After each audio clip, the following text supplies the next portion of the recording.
দেড়টা পর্যন্ত ভোট খুব স্বাভাবিকভাবে চলছিল। দেড়টার পরে যখন বুঝতে পারছে যে ভরাডুবি হয়ে যাচ্ছে, অন্যান্য জায়গার মতো এখানে হচ্ছে না, তখনই তারা পাগল প্রায় হয়ে এই যে অনিয়ম শুরু করেছে। 1.5 থেকে 200 ব্যালট তারা সিগনেচার করে রেখে দিয়েছে। তো পোলিং অফিসার স্বতন্ত্র একজন এবং আমাদের পোলিং অফিসার, তার অভিযোগ যে তারা নিজেরাই ব্যালট বাক্স ভিতরে ঢোকাচ্ছিল। আমাকে বাধা দেওয়া হলো, ভিতরে ঢোকা যাবে না। তো ভোটারদের সাথে কথা বললাম যে তারা 1 ঘন্টা যাবৎ সিরিয়ালে দাঁড়িয়ে আছে, একজন ব্যক্তি ভোট দিতে ঢুকতে পারতেছে না। তা ভোটাররা সবাই ক্ষিপ্ত হয়ে আছে। আপনারা দেখছেন যে 1 ঘন্টা যাবৎ ভোট বন্ধ। ভিতরে কি প্রিজাইডিং অফিসাররা কি করছে? ঘুমাচ্ছে?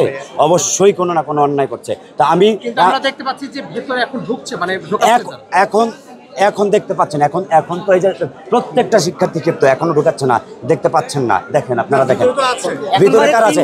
এখন প্রশাসন গেছে 1:30 থেকে 2:30 পর্যন্ত, 1:30 থেকে 2:30 পর্যন্ত 1 ঘন্টা বন্ধ। তো আমি গেলাম, যাওয়ার পর দেখি 1.5 থেকে 200 ব্যালট তারা সিগনেচার করে রেখে দিয়েছে। তো পোলিং অফিসার স্বতন্ত্র একজন এবং আমাদের পোলিং অফিসার, তার অভিযোগ যে তারা নিজেরাই ব্যালট বাক্স ভিতরে ঢোকাচ্ছিল। নায়াসিনামাইড ও স্যালিসাইলিক সমৃদ্ধ লিলি ফেস ওয়াশ, যা ফেসের ডেড স্কিন সেল দূর করে দেয় দ্বিগুণ ফাস্টার ব্রাইটেনিং। যেহেতু আমাদের পোলিং অফিসারের কাছে ফোন ছিল না, আমি বলি পোলিং অফিসারের হাতে কিন্তু ফোন ছিল না, তাই তারা এটা রেকর্ড করে রাখতে পারেনি। তবে নিয়ম হচ্ছে যে একজন ভোটার যাবে, তাকে 6টি ব্যালট সিগনেচার করে দিবে, তারপরে সে ভোট দিবে। মানে ভোটার উপস্থিতির আগে কোনোভাবেই ব্যালট পেপার সিগনেচার হতে পারবে না। সেখানে 1 ঘন্টা পরে আমরা গিয়ে 150 ব্যালট উদ্ধার করেছি। এই 1 ঘন্টার মধ্যে মিডিয়া নিয়ে গিয়ে আমাদের সাংবাদিক ছিল, আমি ছিলাম এবং আমার পোলিং এজেন্ট এবং আরও যারা মিডিয়া ছিল, সমকাল ছিল, নিউজ 24 ছিল, আমরা তাদেরকে নিয়ে মিডিয়ার সামনে উপস্থাপন করেছি যে প্রায় 150 ব্যালট তারা কিন্তু সিগনেচার করে।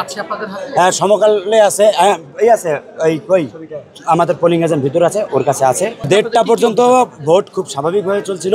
1:30টার পরে যখন বুঝতে পারছে যে ভরাডুবি হয়ে যাচ্ছে, অন্যান্য জায়গার মতো এখানে হচ্ছে না, তখনই তারা পাগল প্রায় হয়ে এই যে অনিয়ম শুরু করেছে।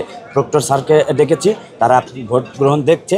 সুনির্দিষ্ট এই যে অভিযোগ, তারা পোলিং এজেন্টদের মাধ্যমে, পোলিং অফিসারদের মাধ্যমে এই যে ভোট 1 ঘন্টা কার্যক্রম বন্ধ রেখে তারা ব্যালট বাক্স ভরছে। আচ্ছা, এই যে আপনি কথা বলছেন যে ব্যালটে সিগনেচার করে আসছে, সেটা আপনাদের পোলিং এজেন্ট ছিল সেখানে,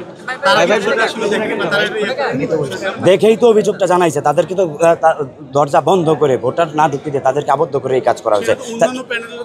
অন্যান্য প্যানেলও তো অভিযোগ করেছে। ভাই, প্রমাণ তো আছে। এখানে শিক্ষার্থীরা যারা লাইনে দাঁড়ানো, জিজ্ঞাসা করেন 1 ঘন্টা যাবত দাঁড়ানো, 1 ঘন্টা যাবত তারা কেন দাঁড়ানো, 1 ঘন্টা যাবত তারা কেন দাঁড়ানো,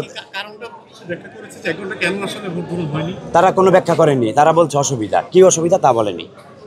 সেটা সেই ব্যাখ্যা তো আমি করবো না। অন্যান্য জায়গায় কি শিবিরের বিরুদ্ধে কোনো অভিযোগ আছে আপনাদের? সাইন করা ব্যালটের ব্যাপারে কি বলছেন? ভিতরে সাইন করা 100টি ব্যালটের কথা তারা সুবিধার্থে, তারা তাদের সুবিধার্থে সাইন করে রেখেছে। কিন্তু আমার প্রশ্ন হচ্ছে, 1 ঘন্টা যাবত যে দরজা বন্ধ, কোনো ভোটার ঢুকছে না, এই 1 ঘন্টায় যে জাল ভোট ভিতরে ঢুকেনি, আমাদের পোলিং এজেন্ট এটা কিন্তু কমপ্লেন করেছে ভিতরে ঢুকেছে। এটা কিভাবে আপনি